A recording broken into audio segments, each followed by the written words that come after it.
Welcome dear student, Mayur Naval academy के online YouTube platform पर आपका हार्दिक स्वागत एवं अभिनंदन। मैं Amrit Lakhara, physics lecturer, 12th class physics.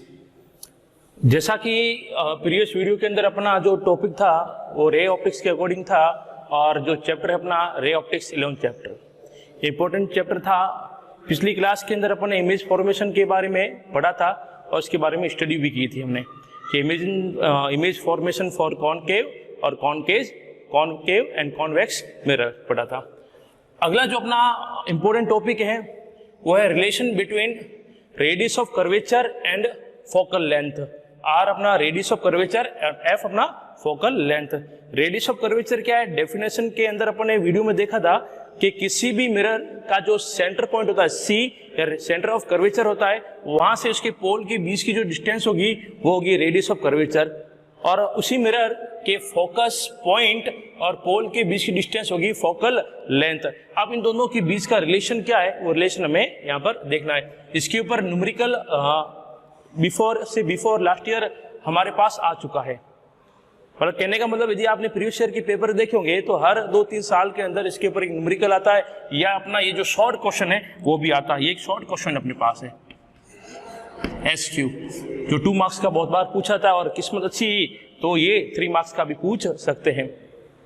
Ray optics में आपको कुल मिलाकर इतना ध्यान रखना है कि डायग्राम आपसे अच्छा बन गया, ठीक बन गया और एग्जैक्ट सही बन गया तो आपका डेरिवेशन भी एग्जैक्ट सही आएगा। और डायग्राम के अंदर आपने हल्का सा भी कुछ न कुछ गलती की तो आपका रिलेशन जो है या डेरिवेशन जो भी है वो रॉन्ग प्रूफ होगा। ठीक है, तो हमारे पास topic relation between R and F, radius of curvature and focal length. Mirror अपने पास कॉनकेव, ये कॉनकेव मिरर,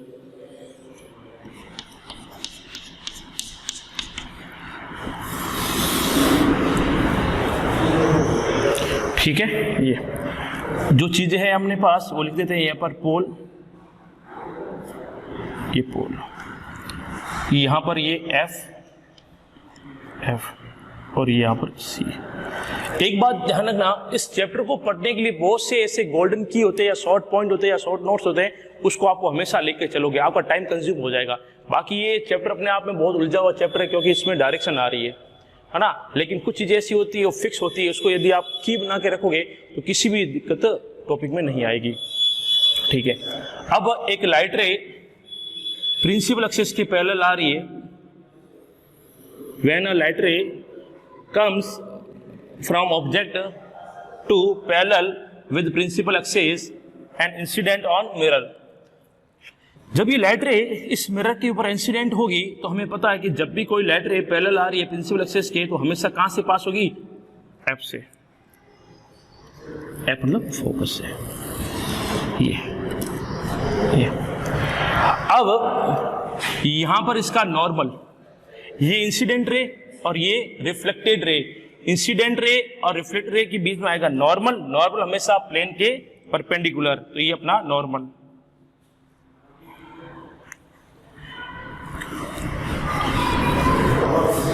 नॉर्मल को आप जब भी कभी भी मिलाओगे वो हमेशा सी पर मिलेगा।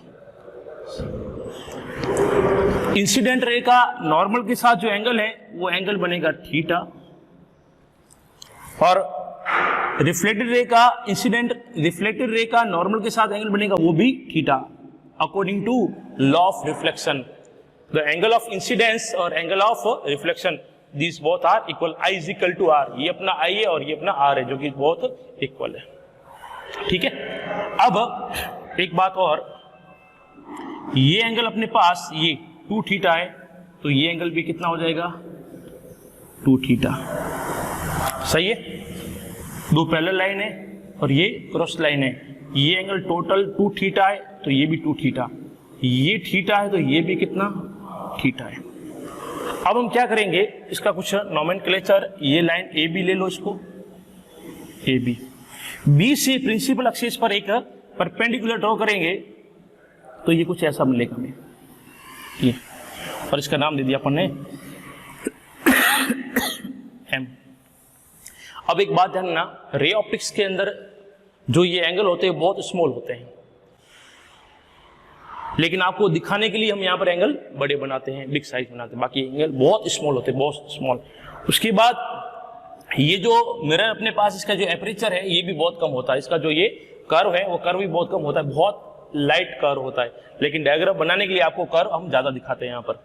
इसका मतलब ये हुआ कि जो ये एम पॉइंट है और जो ये पी पॉइंट है ये आपस में बहुत ही क्लोज है, तो मैं ये कह सकता हूं कि जो एम पॉइंट है वो पी पॉइंट के ऊपर ही है अपने पास। मतलब यहां से यदि अपन ऐसा कहें कि सी एम जो डिस्टेंस है वो लगभग इक्वल है किसके, सी पी के। क्यों? क्योंकि ये जो पॉइंट एम है और ये जो पॉइंट पी है बहुत ही क्लोज होते हैं। डायग्राम बनाने के लिए आपको हमने यहाँ पर अलग अलग बताया, थोड़ा सा डिस्टेंस बताया, बाकी डायग्राम बहुत कम बनता है, बहुत कम स्पेस में बनता है, बहुत ही स्मॉल बनता है यहाँ पर। तो रे ऑप्टिक्स में एक बात आपको मानकर चलनी पड़ेगी कि जो एंगल होते हैं बहुत स्मॉल होते हैं, लेकिन आपको दिखाने के लिए हम यहाँ पर बिग साइज के अंदर बनाते हैं यहाँ पर। अब हमें रिलेशन लिखना है आर और एफ में, कुछ भी नहीं करना है, दो ट्रायंगल लेने और दोनों में tan थीटा अपन को फाइंड करना है। ठीक है, in right triangle B F M, B F M, एक राइट एंगल अपने पास ये हो गया और ये अपने पास परपेंडिकुलर ड्रॉ थी अपने पास, ये कुछ ऐसी है ना, एक बार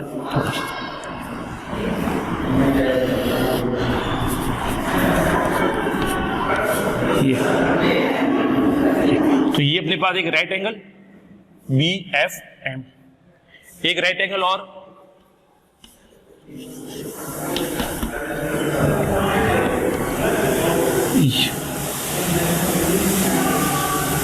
नाम B C M, B C M, ये अपने पास एक राइट एंगल, ये सी, ये एम और ये बी और ये एंगल थीटा अपने पास, एक राइट एंगल अपने पास,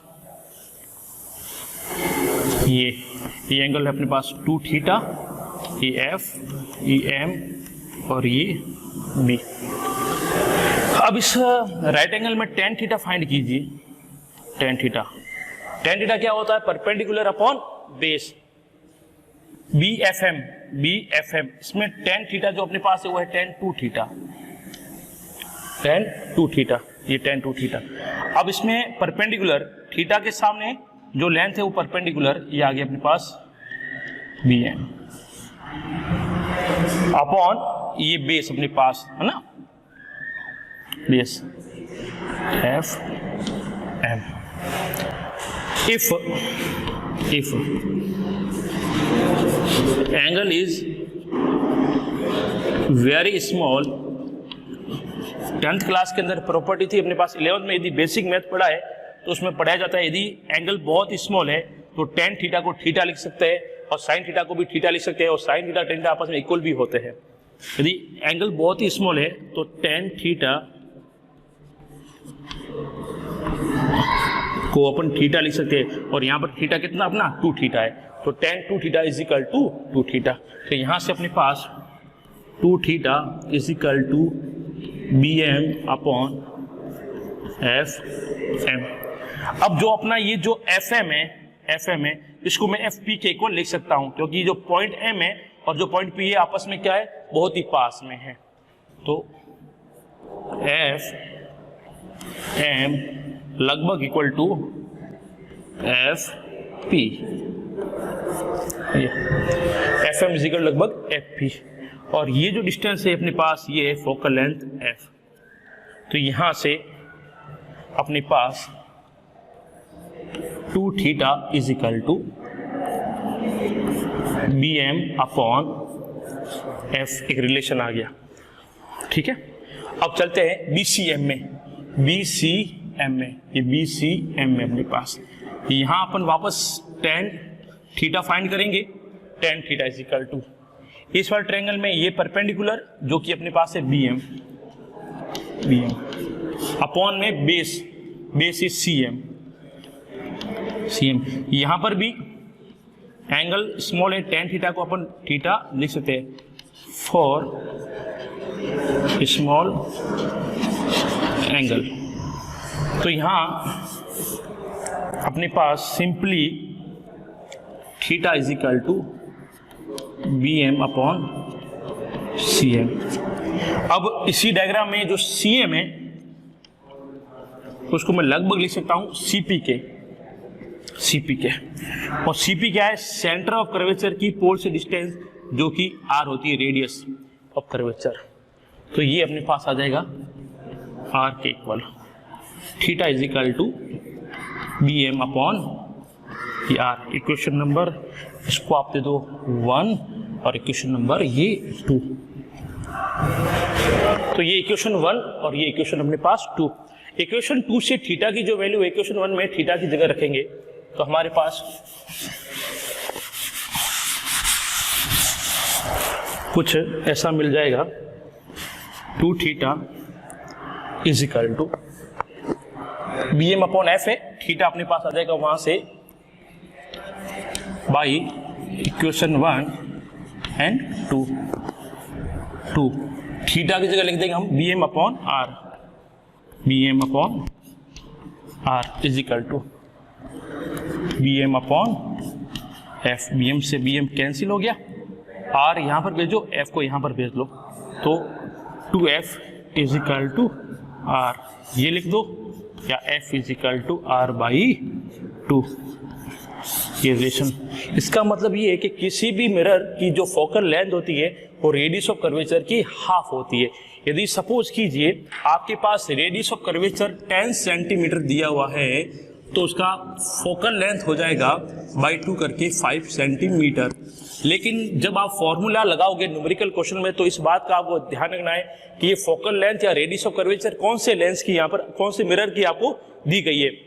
मिरर कौन सा आपके पास है, कॉनकेव या कॉन्वेक्स होता है। तो जब इमेज फॉर्मेशन और उससे पहले साइन कन्वेंशन को अपन ने पढ़ा था तो वहां पर अपने देखा था कि कॉन्वेक्स मिरर का जो एफ होता है या फोकल लेंथ था वो ऑलवेज क्या होता है, पॉजिटिव। एफ पॉजिटिव है तो इसका आर भी क्या होगा, पॉजिटिव। तो यदि आपको न्यूमेरिकल क्वेश्चन के अंदर आपको ये दिया हुआ कि कोई कॉन्वेक्स मिरर है, उसकी रेडियस ऑफ कर्वेचर 10 सेंटीमीटर है, तो आपको 10 यहाँ पर प्लस की लेके चलना है। और इसी की जगह यदि आपको कॉनकेव दिया गया है, कॉनकेव मिरर दिया गया है और बोल रहे हैं कि वहां पर कॉनकेव मिरर का रेडियस ऑफ कर्वेचर 10 सेंटीमीटर है, तो यहाँ पर आपको क्या लेके चलना पड़ेगा, माइनस का 10। तो एफ भी कितना आ जाएगा, माइनस का 5। ये आपके प्रीवियस ईयर में पूछा गया क्वेश्चन है 2 मार्क्स का। ठीक है, थोड़ा सा यहाँ पर ध्यान दीजिए, इसको एक बार पॉज करके जितना भी आप इसको लिख दीजिए। और ये आज का अपना टॉपिक है, relation between R and F. ठीक है, नेक्स्ट कल इसी टॉपिक के अलावा जो नेक्स्ट टॉपिक अपने पास वो उसको लेके चलेंगे।